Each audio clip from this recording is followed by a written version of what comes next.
Welcome to our viewers in Nigeria and across the world. Welcome to Lunchtime Politics. I'm Kayode Okitulu here in Lagos. First, the highlights. PDP protesters stormed the streets of Yola, the Adamawa state capital, demand the announcement of the results for the supplementary governorship election, which was suspended by INEC.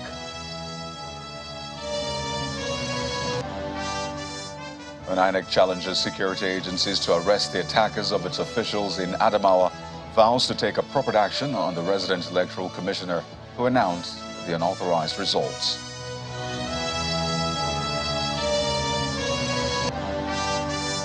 And amidst the controversy around the alleged dual citizenship of President-elect Bola Tinubu, his former chief of staff says that he does not know about that, also adding that the Constitution allows dual citizenship.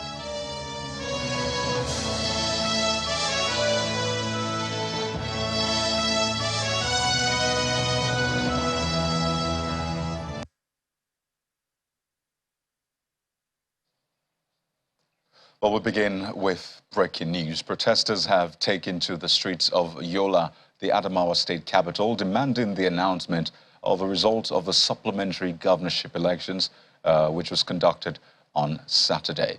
Were made up of men, women, and youths from the People's Democratic Party, PDP. The protesters marched to the INEC office where they asked the umpire to respect the mandate of the people. They decry what they described as a lack of transparency in the governorship election in Adamawa State, which according to them should have ended with the first poll, which held on March the 18th.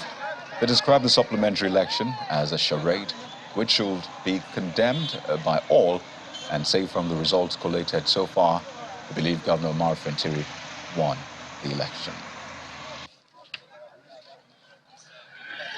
Let's now bring you more on this developing story. Our correspondent, Emperor Simon, has been covering the supplementary election, and he joins us live from where you can describe as ground zero, where it is all happening. That's Yola, the state capital. Well, good to see you again, Emperor. The past few days have been clearly long with different twists along the way. So tell us what it is that we know again with this protest and other things happening in the state. Yeah, thank you very much, Kayode, and welcome to Yola, the Adamawa state capital, where we have been on ground monitoring what's been happening from the voting down to collation. And of course, we all know the aftermath of the collation of results, which did not end as it should before the INEC State Resident Electoral Commissioner went ahead to declare a particular winner in the election. And that has continued to generate a lot of mixed feelings, a lot of disenchantment on the part of the people.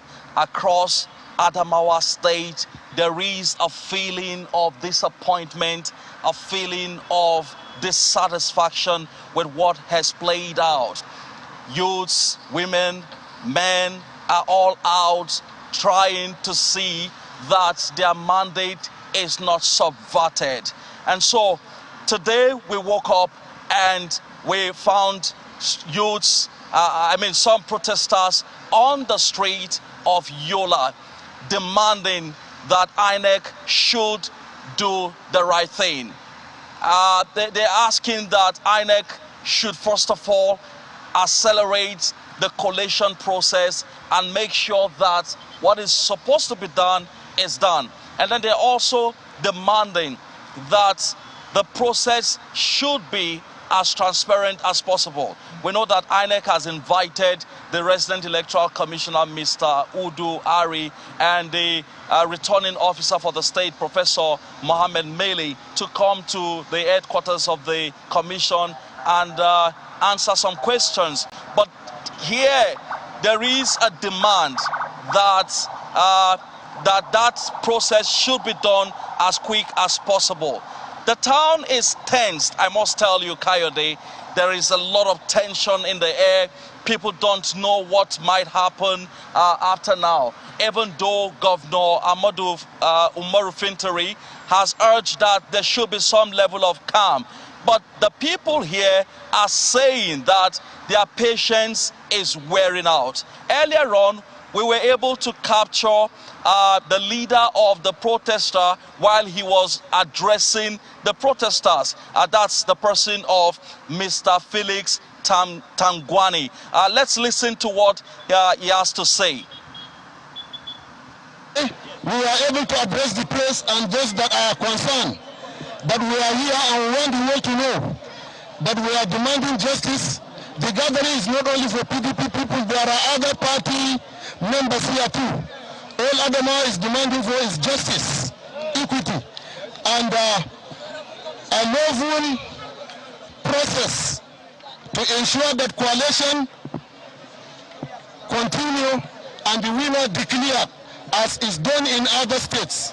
So I call upon our youths, do not cause any mayhem. There shall be no fighting on the street. The governor of the state has addressed everybody yesterday that we should remain calm even in the face of adversity and provocation. He has called on us to remain calm, and all members of the governor should remain calm, and we call on all people to please be patient until INEC resume collation of the results as pronounced by them and as promised. Tomorrow, by the grace of God, we will still be here and we will continue to do our peaceful protests until resumption of the coalition is made, and then we will remain at our various homes and listen to the final declaration of whosoever has won the election. And we are optimistic that victory is ours.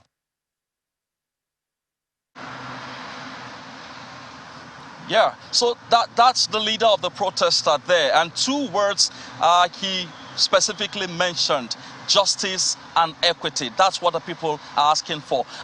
We have here with me the state focal officer of Yaga Africa, who is also in the state. He has been monitoring the process. He was there when the INEC resident electoral commissioner committed that alleged, electoral fraud. And so he will share with us what he's been sniffing and listening to since that particular action of the INEC reg. Good afternoon once again, Mr. Charles Christopher. Good afternoon, Channel TV reporter. Yeah, so it's nice to see that you're looking refreshing today. You've been following what's been happening. Tell us, what have you observed since since the last night or the last morning, afternoon? Yeah, actually, since what happens yesterday, I want to tell you that I actually went to refresh, but I comes back immediately, and I was hanging around INEC office up to 9 p.m. in the night because of what recently happened, whereby they will say come by 11 and you see someone coming by 9.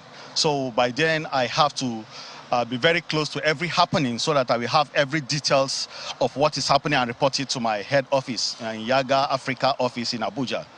And this morning we wake up to a peaceful protest by one of the political party, and I think it should be PDP, that marched to INEC head office. They were actually asking for resumption of the collection to commence immediately so that it will be concluded and the winner of the election will be declared. But as you know, that all the major actors in INEC office have been invited to Abuja, and we are expecting outcome from INEC head office, in which my office is also in Abuja, and we're expecting any feedback concerning when the resumption will continue in Adamawa state. Well, there's tension in the state, actually, and I think the most easier way of dosing the tension is for the resumption of the collection to commence in no time. What does this protest signal to you?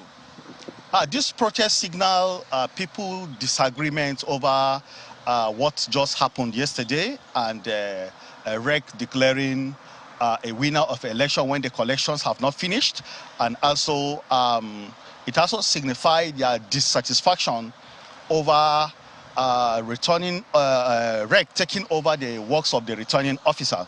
Well, all people are agitating is that they need the due process to be followed. Whoever win it at the end of the day, let it be given to him as a governor of the state, but let the laid down rules of INEC electoral law be followed, and let the winner of the election be declared. All right, thank you very much, Mr. Christopher Kayode. That's of course, is what the popular demand here. People are asking that the right thing be done, and it should be done on time. Kayode. Well, Emperor, thank you so much for that update. And we'll get back to you as soon as you have more, please. And stay safe, which is very important. Our correspondent, Emperor Simon, live in Yola, the Adamawa state capital. You can describe it as ground zero. Well, staying with that developing story, INEC has moved to salvage what is turning out to be a messy situation in Adamawa state after the conduct of Saturday's supplementary governorship election. I recall the resident electoral commissioner in the state, Mr. Hudu Yunusa Ari, had announced election results in contravention of the law, as the duty is reserved only for the returning officer, who in this case is Professor Mohammed Mele. INEC subsequently suspended the collation and nullified the declaration, while also condemning the harassment of its officials deployed to the state. In the meantime, the spokesperson of INEC, Mr. Festus Okoye, is challenging security agencies to arrest those responsible for the attack on its officials. Speaking in Kebbi State, Mr. Okoye also vowed that INEC would come up with an appropriate action regarding the REC who announced the unauthorized result. Well, the situation in Adamawa State is that the commission has suspended further collation of results in Adamawa State. This commission appointed a collation/returning officer for the governorship election in Adamawa State. And we appointed the Deputy Vice Chancellor of the University of Maiduguri as the collation/returning officer. The commission has not relieved him of that particular responsibility. The resident electoral commissioner for Adamawa State exercises what we call delegated authority, powers delegated to him by the Independent National Electoral Commission. The acting as collation and returning officer are not part of the powers delegated to him. So he had no right whatsoever to go and make a declaration and also make a return when there have been results that have been warehoused, and there have also been supplementary results that were ongoing. 10 local governments have been announced. The other local governments have not been announced. So it was out of place for him to assume the task of a returning officer, go and make a declaration and a return when collation was still ongoing. So the commission has suspended further collation of results in Adamawa State, and the commission has summoned the returning officer to Abuja, and the returning officer is already in Abuja. The commission has also summoned the resident electoral commissioner for Adamawa State to Abuja, and we expect him to be there. And all the other officials that played one role or the other have also been summoned. Now, if you see what is trending, two national commissioners were deployed to Adamawa State. One of them was brutalized. One of them was stripped naked. That will not be allowed to stand. The security agencies must unmask those who engage in that particular act. They must be arrested, they must be investigated, and they must be prosecuted. A national commissioner cannot be treated as if he or she is a common criminal. A former vice chancellor of Usman Danfodio University, a senior citizen, was stripped naked and dragged. This commission will not allow that to stand. And the chairman of the commission is viewing this thing with the seriousness it deserves. So all the people who are engaged in this particular act, the security agencies must unmask them. But for what the resident electoral commissioner has done, we have summoned him to Abuja, and he must appear.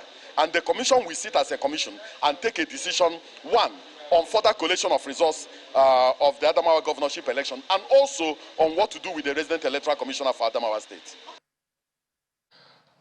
Well, not all these supplementary elections went the way of Adamawa State, as the Independent National Electoral Commission in Imo State has declared 28-year-old Akarachi Amadi of the All Progressives Congress APC as the winner of Mbitoli Ikeduru Federal Constituency election.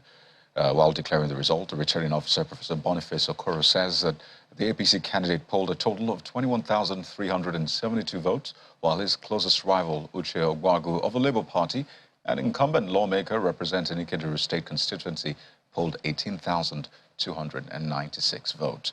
The election was concluded after the supplementary elections on Saturday.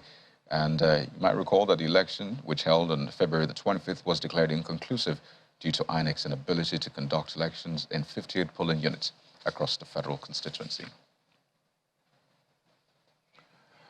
Well, some background here, because Mr. Akarachi is not the only young contender who had won in the 2023 election.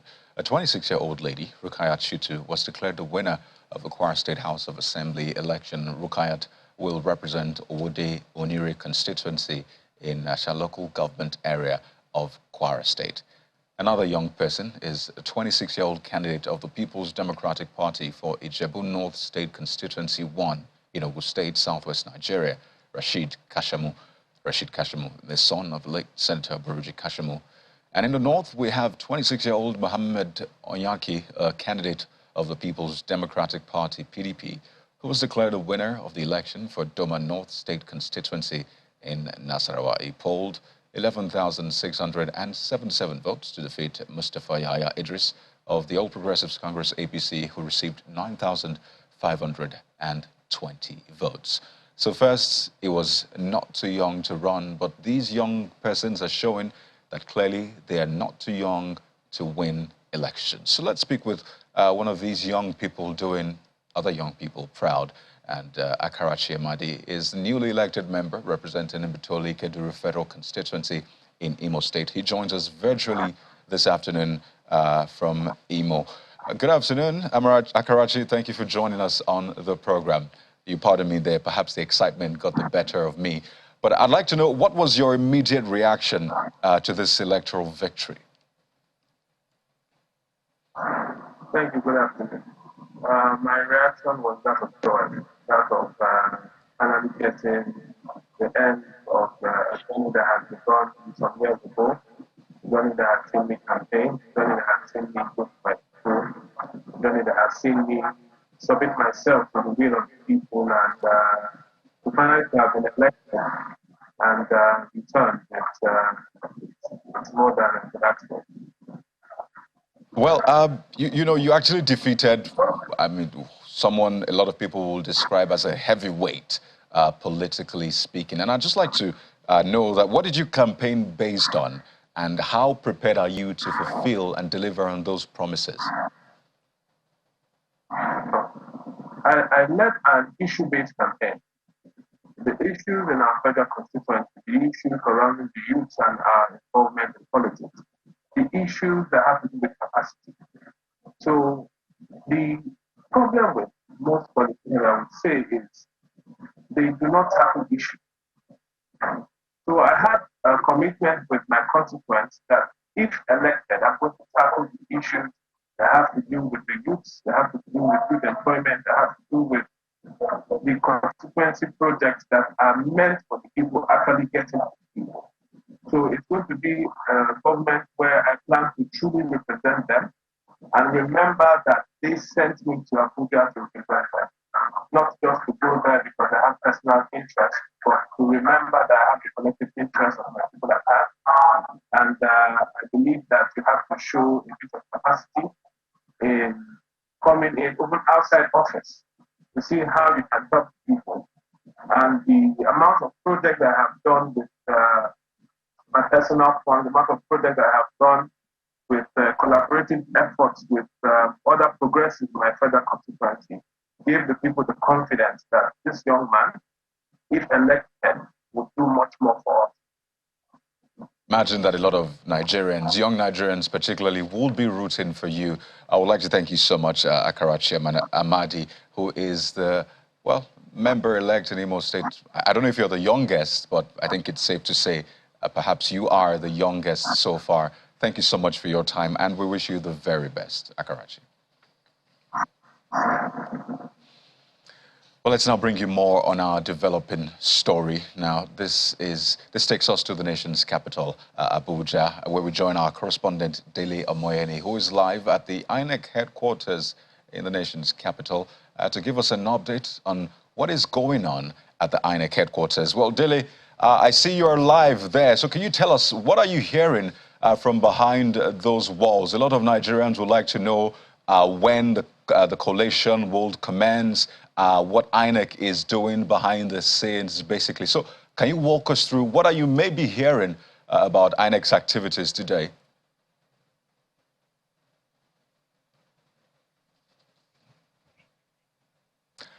Well, we'll get back to our correspondent, Dele Omoyeni, who's live at the INEC headquarters in the nation's capital. It's important to get you some of those answers to questions you've been asking about the Adamawa state governorship election. So we'll try to get back to Dele. In the meantime, let's bring you more stories, because it appears the last has not been heard of the Labour Party governorship primary election in Imo State ahead of the November 11th governorship elections there. Less than 24 hours after Senator Ethan Achonu was declared as the governorship candidate of the primary election, which had the governor-elect of Abia State, Mr. Alex Oti, as the chairman of the election committee. The Lamidi Apapa faction of the National Working Committee of the Labour Party has held parallel primaries, which produced two different governorship candidates for the party in the November 11th governorship election.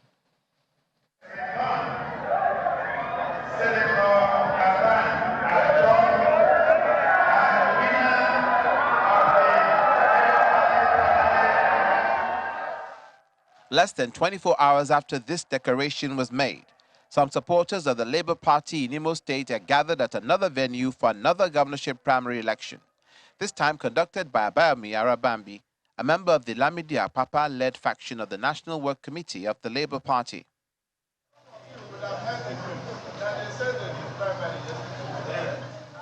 The governorship primaries produced Chibututu Uzuguzu as the winner. Chief Doctor Chibututu Uzuguzu, having scored the lawful majority of all the delegates here present, is hereby declared the winner.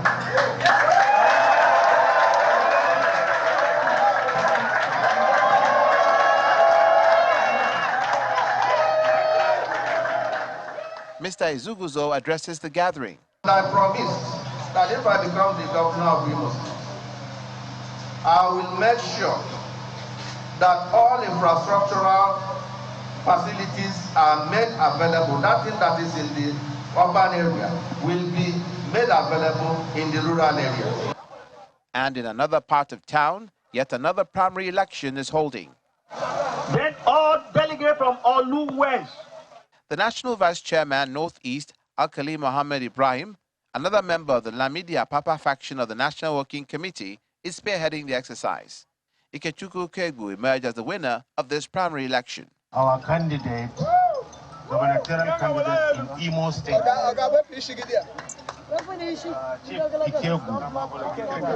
Ikenga, that will lead our Imo State.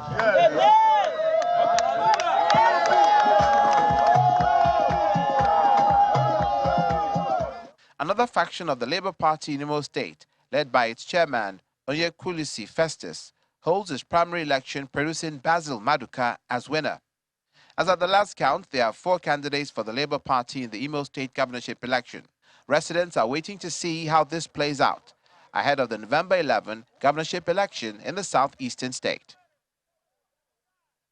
Well, those who will be working with the President-elect, Senator Bola Tinubu, may need to be ready to work extra hours. And that's according to his former Chief of Staff and the Minister of Works and Housing, Mr. Babatunde Fashola.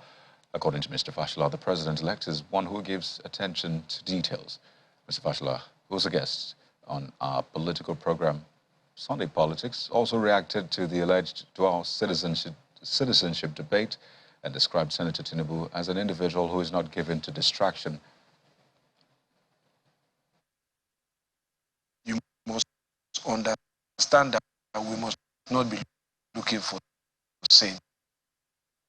So all of the accusations that have been leveled. We apologize for that freezing visual, but not to worry. We'll bring it to you subsequently. Let's head over to Kogi State now in north-central Nigeria, where appears that all is set for the November 11th date for the conduct of the governorship election, at least from the party's perspective. A former senator representing Kogi West, Senator Dino Melai, has emerged a candidate of the People's Democratic Party, defeating 5 other contenders to win the ticket of his party.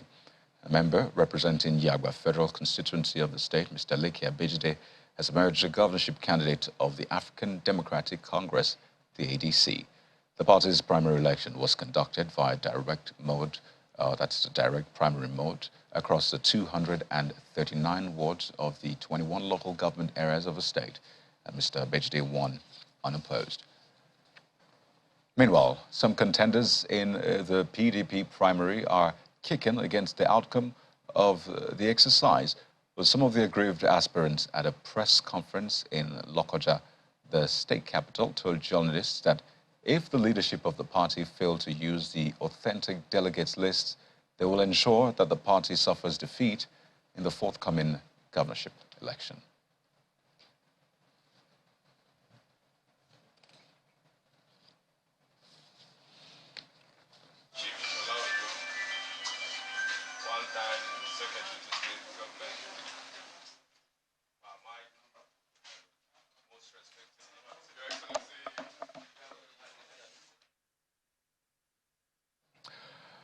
Well, there you have it. That's the package for this afternoon. You can always catch all the political stories and much more on our website, channelstv.com, or across our social media platforms. Plus, that interview with former Chief of Staff to President-elect Senator Bola Tinubu, Mr. Babatunde Fashola, and more. So stay with us right here on Channels Television also for the developing story from Adamawa State regarding the supplementary elections. I'm Kayode Okikelu. Thank you for watching. Goodbye.